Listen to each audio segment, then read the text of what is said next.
ProDesign é o Laboratório de Projetos em Design da Universidade Federal do Espírito Santo, que desenvolve projetos e pesquisas com foco em design da informação e design generativo. Quem mostra um panorama das atividades de extensão e de pesquisa conduzidas no laboratório é o Mauro Pinheiro, que é professor no curso de design da UFES e um dos coordenadores da ProDesign.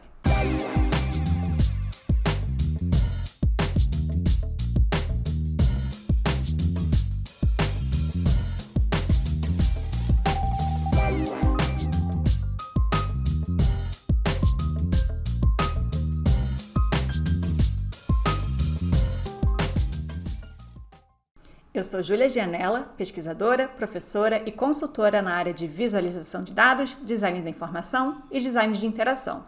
O DataVigil é um projeto meu em parceria com Leandro Amorim. É uma iniciativa voltada para a disseminação e o ensino da visualização de dados sob a ótica do design. Essa palestra que vocês estão prestes a assistir aconteceu na terceira temporada do DataVigil, que contou com o auxílio da FAPERJ e apoio da Sociedade Brasileira de Design da Informação e do estúdio do Leandro, a Café. Nessa temporada, os meetups aconteceram de forma síncrona, permitindo uma maior participação do público, com perguntas, críticas e debate.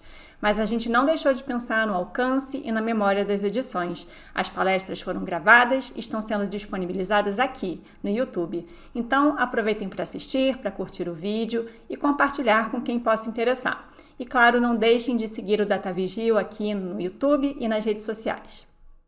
Obrigado, gente. Eu fiquei na dúvida sobre o que eu falaria hoje, porque assim, a gente tem se envolvido muito mais com projetos assim lá no ProDesign, mas não necessariamente projetos de visualização de dados, né? A gente tem uma atuação bem focada em algumas questões que não tem necessariamente muito a ver com visualização de dados. Então, eu não tinha um tema específico assim, eu vou falar um pouco sobre o trabalho que a gente tem feito lá, que, como eu falei, tem uma diversidade de temas, todos ligados ao design da informação de modo geral, né? A gente atua muito mais na área de extensão, na verdade. A pesquisa acontece muito por iniciativa individual de cada docente envolvido lá no ProDesign. A gente não está ligado a nenhum programa de pós-graduação, a gente não tem um grupo de pesquisa exatamente, a gente faz pesquisa dentro do ProDesign, mas não chega a ter aquela constituição de grupo de pesquisa tradicional, vamos dizer assim. Eu vou ter uma lista de alguns projetos que a gente desenvolveu nos últimos tempos, né? A gente começou em 2013 para fazer o projeto de sinalização da UFES, né? Eu já apresentei esse trabalho lá no CID uma vez, né? Mas a gênese do laboratório foi esse foco em projetos, né? Ultimamente que a gente tem avançado um pouco mais na questão de pesquisa, mas muito timidamente comparado com os trabalhos que a gente viu hoje aqui.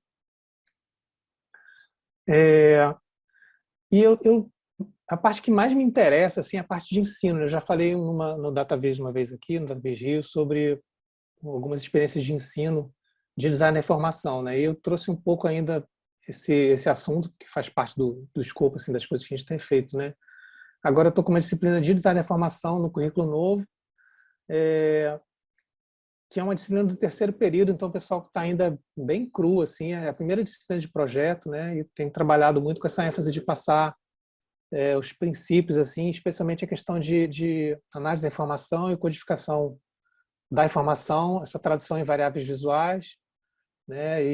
E a gente, a partir de alguns tipos de projetos, a gente vai exercitando isso, né? O primeiro projeto é justamente o Data Self, né? Que a Júlia, eu conheci isso com a Júlia, né? Fui trabalhando com essa ideia de codificação de dados pessoais, assim, de uma maneira bem livre com os alunos, né? Alguns exemplos.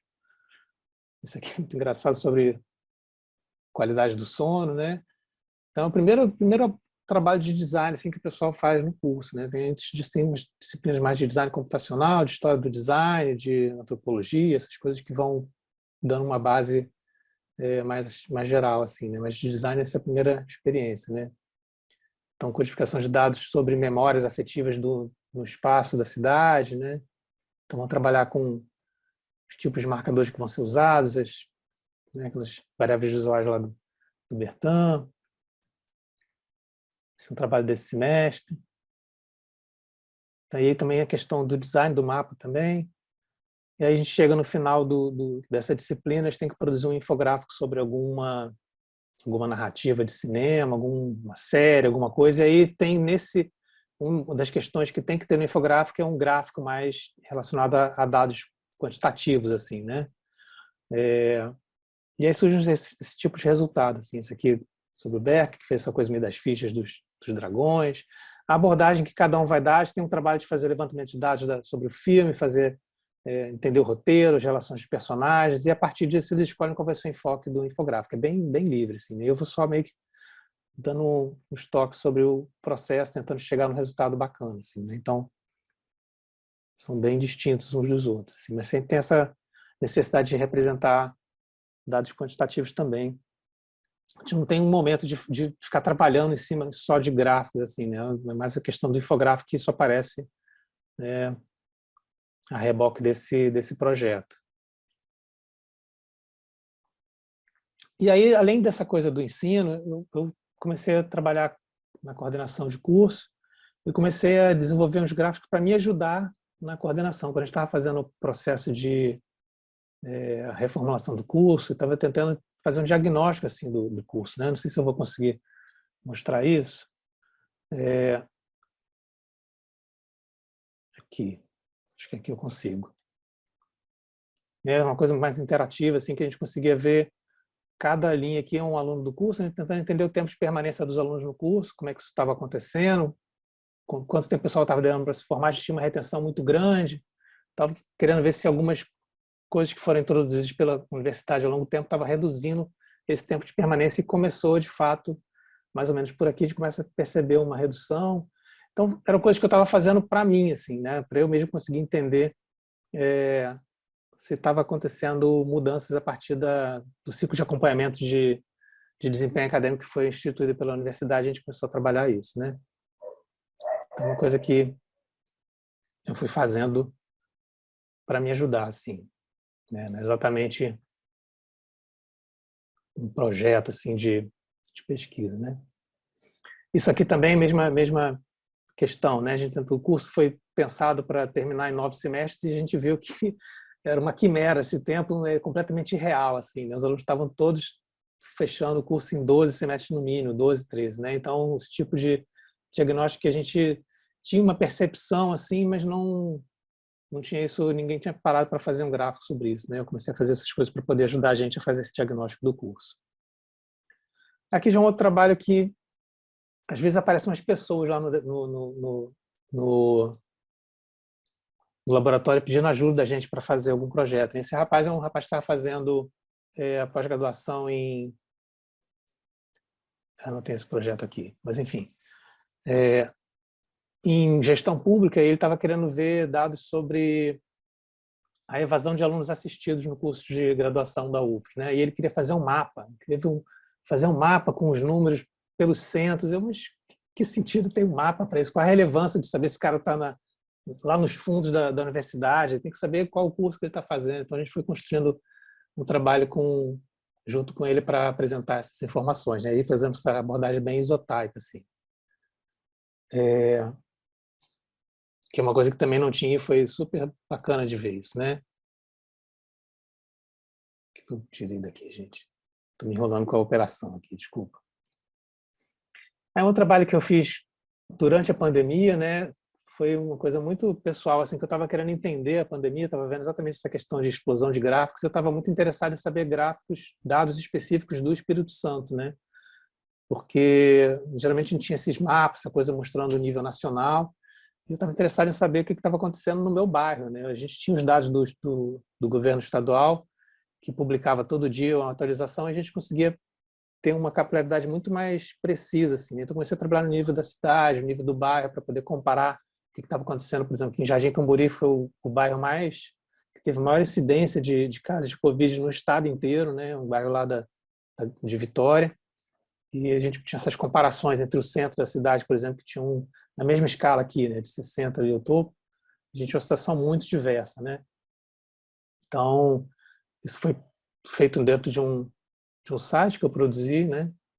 E aí tinha diversos gráficos. Esse aqui de ocupação de leitos hospitalares também, que eu trabalhei de novo com essa ideia da visualização de isotype, né? E sempre tentando trabalhar com a questão da interação para você poder filtrar. Esse foi um trabalho que eu fiquei conduzindo durante um ano praticamente, né? Mas era um trabalho muito solitário, não consegui nenhum aluno para participar disso comigo, então a gente ia ficar todo dia computando os dados, porque os dados estavam vindo num formato que não servia muito para o que eu queria fazer, tinha que ficar processando isso durante a noite. Chegou uma hora que eu cansei e abandonei o projeto antes do fim da pandemia. Eu não cheguei a pegar, por exemplo, a questão da vacinação, foi uma coisa que eu já não estava mais acompanhando, né? Aí, além desse tipo de projeto mais de visualização de dados, aparecem umas coisas de repente assim, né? Tipo, uma colega que trabalha muito com a questão da alimentação me pediu ajuda para fazer um diagrama explicando uma coisa super complexa, né? Que é exatamente como é que funciona esse sistema agroalimentar, né? Então, aí eu lembrei, o Ricardo está falando, eu lembrei um pouco dessa questão assim, da questão do engajamento, da neutralidade, do design, né? Eu dei sorte de conseguir me envolver em alguns projetos que tinham um apelo assim muito importante para mim, né, pessoalmente. Nessa questão da alimentação, eu que sou vegetariano, sou muito crítico a essa questão do consumo de carne. Então tinha toda essa questão não necessariamente da carne, mas do sistema agroalimentar, né, que tem essa coisa da agroindústria, da indústria química, da indústria alimentar, e para chegar no resultado como esse aqui, que é uma ilustração, né? A gente chegou a discutir muito com o processo de construção desse gráfico com a Elaine, né? A gente sair dessa coisa complexa que eu fiz a partir do texto dela, tentando entender o texto e fazer as conexões desses atores assim no sistema agroalimentar comparado com o sistema agroalimentar responsável. E a gente chegou nesse desenho bem,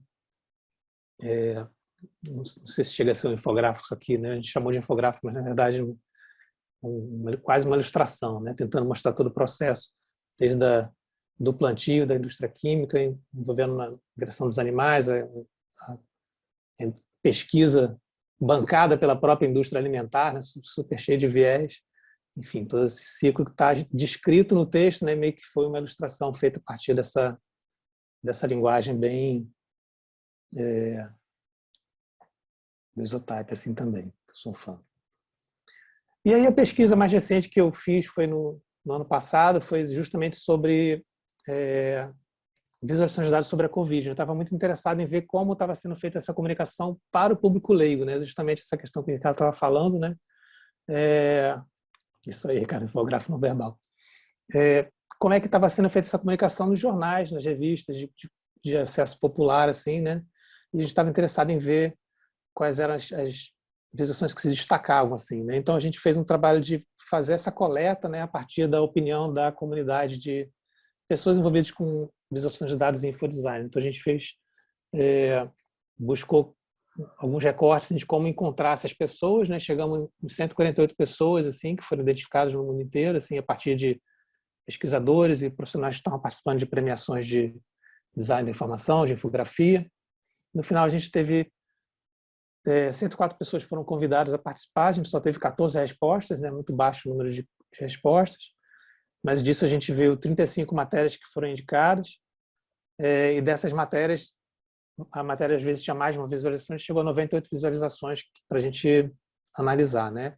Isso foi um trabalho de iniciação científica, na verdade foi uma primeira etapa, foi justamente essa etapa de coletar esse material, só isso foi um período extenso assim, para a gente chegar nesse resultado e fazer uma ficha de catalogação para tentar começar a descrever o material que a gente coletou, né? Então isso aqui é um print da ficha, depois teve um trabalho posterior para fazer computar esses dados, e a etapa posterior seria analisar mais detidamente esse material, né? A gente viu que tinha muita coisa interativa, interessante para discutir, né? Que acabou virando uma outra proposta de pesquisa, né? Ver os recursos interativos dessas matérias jornalísticas que a gente selecionou, esse escopo já mais fechado, e ver também a parte de como foi feita essa codificação dos dados, né? As estratégias de design propriamente dito que foram usadas nesse material, né? Essas seriam duas propostas, mas infelizmente não tive interessado assim, em desenvolver essas pesquisas em iniciação científica. Uma pessoa que chegou a começar, abandonou a iniciação científica no meio e acabou que a pesquisa meio que ficou por aí mesmo, né? Tá um material bruto lá para a gente ainda analisar. E é isso, gente. Assim, um panorama bem breve assim, das coisas que eu tenho desenvolvido lá no ProDesign. Assim, eu não preparei nenhuma narrativa mais coesa, assim, com um tema muito específico, meio para dar um panorama para a gente poder conversar.